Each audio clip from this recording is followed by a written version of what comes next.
Sairam. In the last Parayanam session, we were talking about the 80s. I found this very sweet experience in 1980, 19th May 1980. That's what I have written. In the evening today, Swami came out and called Bangalore boys. He said, Bangalore boys, come, and took us for an interview. Even though I had joined Anantapur and was studying there, I could still go under this label, and so I smuggled myself inside and got a chance to sit in front of Swami. Swami spoke for some time, and he told us about the importance of Trikarana Shuddhi. He said, what you think, what you say, and what you do must be aligned. He said this is extremely important. In today's world, you find that people say something, they think something, and do something. Manasyekam, vachasyekam, karmanyekam, mahatmanam. Swami said what makes a person a mahatma is manasyekam, vachasyekam, karmanyekam. What you think, you articulate, and what you articulate, you do. Swami said it is also important to understand, to use discrimination. It is not that we should say whatever comes to our mind, but whatever we think should be worthy of being spoken. It should be like that. And our thoughts and words must be worthy of being converted to action. This is very, very important. In fact, Swami said this is one of the most important things when you want to lead a spiritual life. He told us that you must be aligned in these three. Man has lost his happiness inside and is searching for it outside. Rama, Sita and Lakshmana were walking along a single track path in the forest, and in that order. Rama was ahead, Sita was in between, and Lakshmana brought up the rear. If Lakshmana wants to see Rama, he either has to pray to Sita, Mother, please move, or he has to move off the track to see Rama. Swami said these are two different approaches. The first is Bhakti, and the second approach is Vairagyam, where you step off the track to see the Lord. The first one is, of course, you bow down in all humility and pray to the Mother to allow you to have darshan of the Lord. You all think only about your love for me and not about the life you have to lead in order to secure my love, Swami said. You only think of your love for me and you keep expecting something in return. But you don't understand that what I want is the kind of life you have to lead in order to secure my love. You want the world and Swami. If you want the Swami, you must sacrifice the world. If you want the world, then automatically you don't have place for Swami. If you want Swami, you must sacrifice the world. He said it is like a single sofa. Your heart is like a single sofa. It is not like a double sofa where both the world and Swami can sit. He said if you want the world, you have to sacrifice Swami. Then suddenly Swami looked at one of the students and told him to cup his hands.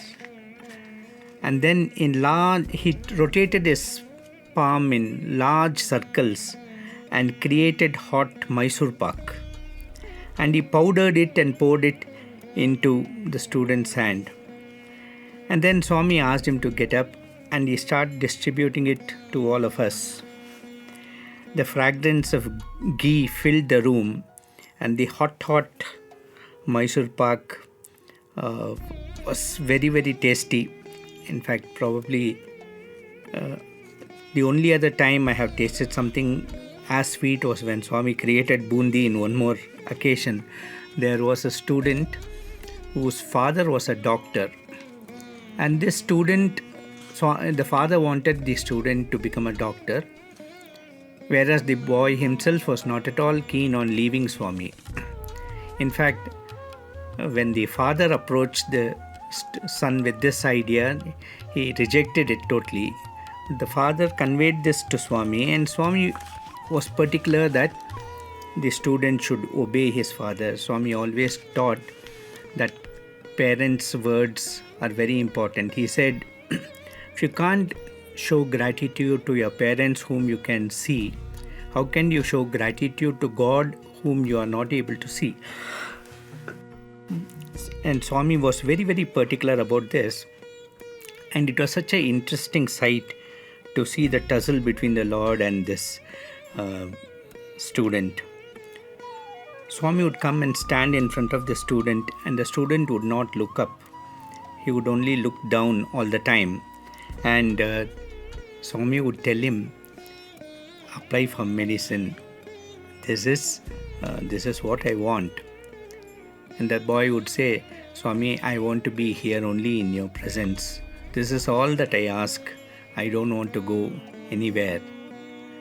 And then he said, Swami, you yourself told us if you get the world, you have to sacrifice Swami. And if you get Swami, you have to sacrifice the world. Swami said, I also said something else. And I said that you only think about your love for me and not about the life you have to lead in order to secure my love. In order to secure my love, obedience to my word is very, very important. Swami said, you have to have obedience, utter obedience to whatever I say. Because whatever I say is always selfless and only in your interest. And therefore, if you follow what I tell you, you will get Swami and you will get the world, because you have given priority to Swami's word. And Swami said, when you give priority to Swami's word, Swami will also ensure that you are able to see him embedded in this world and get that benefit also. The principal of the Bhakti college said, Swami, the sweet is Akshayam. Because Swami kept on giving to all the students who were there. There were almost about 30 students. And Swami kept on giving, and it continued to be there. Finally, enough was left for that student also to take it with him. Swami said, it is a symbol of Swami's love. And Swami's love too is Akshaya. And that is why this continues to be Akshaya. I had come, this is on another day in July. I came from Anantapur in the late evening and got stranded at Kottacharu. There were no buses or transport moving. Suddenly, a matador van came with the members of the Alumni Association. In those days, it used to be called the Kingdom of Sathya. And we all went to Puttaparthi. In the morning, Swami had a meeting with the elderly members to finalize the arrangements for the Third World Conference. This was the month of July, and already Swami was very keen on arrangements being made for the Third World Conference, which was to be there in the month of November. Swami gave his divine discourse, in which he was very informal. He had also asked some of the senior students to speak. Swami talked to us about the Kashmir trip. Now, this was very, very interesting, because from the time we were students, this Kashmir trip has been a beautiful fruit that Swami showed us and egged us on, both along the academic path and along the spiritual path. I remember one day when Mr. Sohan Lal, who was the state president of Delhi at that time, had come to Swami. He was a very, very nice gentleman, hardly about 5 feet tall, and Swami used to love him a lot, and he was extremely devoted. He had planned for a trip for Swami to go to Kashmir. And so he had come with this plan, and Swami brought him to the hostel. And Swami was talking in two languages, in Telugu, which we could understand, and in Hindi, which he could understand. Of course, we also could understand Hindi. So, as Swami sat down and looked around and talked to us about some small things, he suddenly looked at Sohanlal and said, "Sohanlal, what did you come from Delhi for?" He said, "Swami, have made some arrangements for the Kashmir trip. If Swami permits, I'll be very grateful, Swami. We want Swami to visit Kashmir." Then Swami said, "Kashmir trip, oh, when is it?" And then, of course, he said, "Swami, in any time that Swami chooses, we can go to Kashmir." And then Swami told him, "But these boys won't allow me to go anywhere." Of course, in those days, Swami used to spend almost 9 months of the year in Vrindavan. And he would just go to Prashanti Nilayam for the functions, for the festivals. And even there, he would take us with him, or we would follow just a day before, and Swami would return a couple of days or the next day itself from Prashanti Nilayam. And so Swami was there practically throughout the year in Vrindavan. And so Swami told him, "See, these boys, they will not allow me to come." And he told us in Telugu, "Idchipettamani cheppandi. Tell that we will not leave Swami." And so Mr. Sohanlal asked, "Boys, will you please allow Swami to come to Kashmir?" And we said, "No, sir." And he was shocked because he thought, how could we say something like this? Of course, the audacity which was there was because the backing was from Swami. And then Swami said, "Pariksha undan cheppandi. Tell him that exams are there, so we want Swami with us during our exams."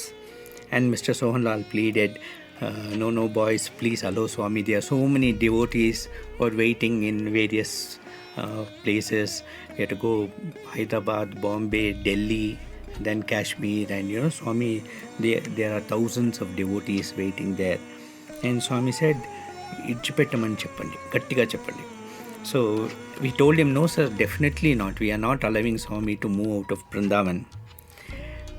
And even now when I think of it, the audacity of telling that we will not leave the Lord as if he was our personal possession. Of course, he is the personal possession, but he is the personal possession of everyone in the universe. But that was the beautiful play of the Lord, to make us feel that he is our own. And this went on for some time till Swami said, "Sohanlal, maybe the boys will agree if you tell them that they also can come. And you plan the visit after the exams." And Mr. Sohanlal said, "Yes, Swami, we can plan." Then he said, "Boys, please permit Swami to come to Delhi. I will arrange a chartered plane in which all of you can also come with Swami." And then Swami said, "Sari and cheppandi." "Okay, sir, okay," we said. And so that is how that beautiful conversation ended. But from that day onwards, Swami would come and tell us, "Hey boys, are you studying well? Are you conducting yourself properly?" He would say, "Dekho, if you study well, if you get a rank, you can sit along with Swami. If you get first class, then you will have to sit behind the plane, in the plane. If you get second class, you will have to be in the airport. If you get third class, you'll have to be in the second class, you have to be in the airport. If you get third class or you fail, you will have to be in the hostel only. I will not take you." And every single day, Swami would take this and take this line. And we would be so thrilled. We would look forward to this. All of us were studying very hard. And even though this number of students in the hostel was very less those days. It was only about 75. So Swami was extremely kind. Every day he would come to the hostel and talk to us, and the number of ranks our students used to get in the university was considerable considering the strength of the college. We would get back most of the ranks in both arts, science and commerce in the Bangalore University, and these would come up in the newspaper. The front page in those days would consist of the rank list of students of the Bangalore University. I remember a student, a classmate of mine, who got the first rank in the state pre-university. And when the reporters came, we were all so excited. We went and told Swami, he has got the first rank. And Swami was very, very happy. In fact, Swami took a photograph with him. And that boy came down. The reporters surrounded him. This boy was a very short boy. He was just about, I think at that time he must have been 5'2" or 5'3" only. And the reporters took photographs, and next day the paper consisted of this. And I remember the very sweet thing which happened.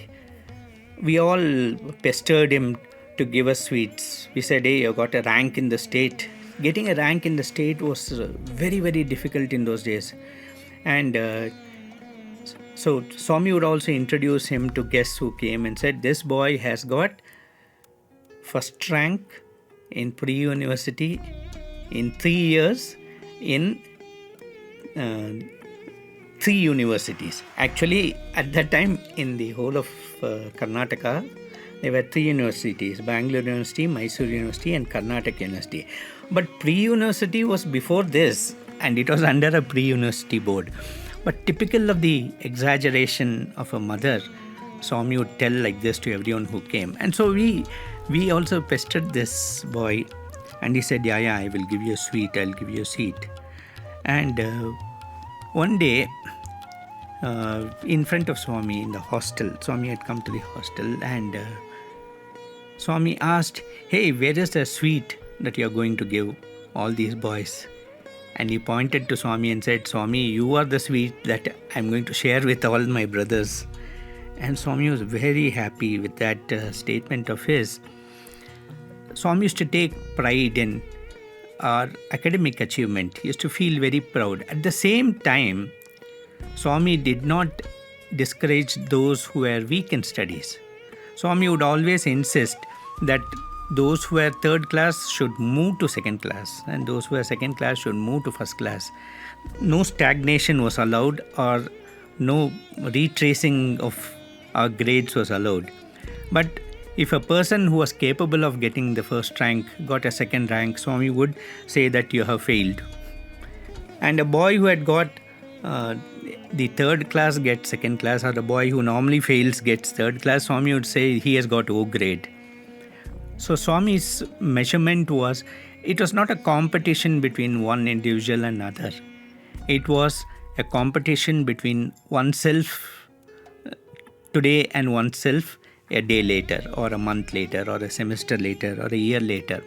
We had to improve in our own line. We had to improve. We did not need to compare with others, but we had to show improvement.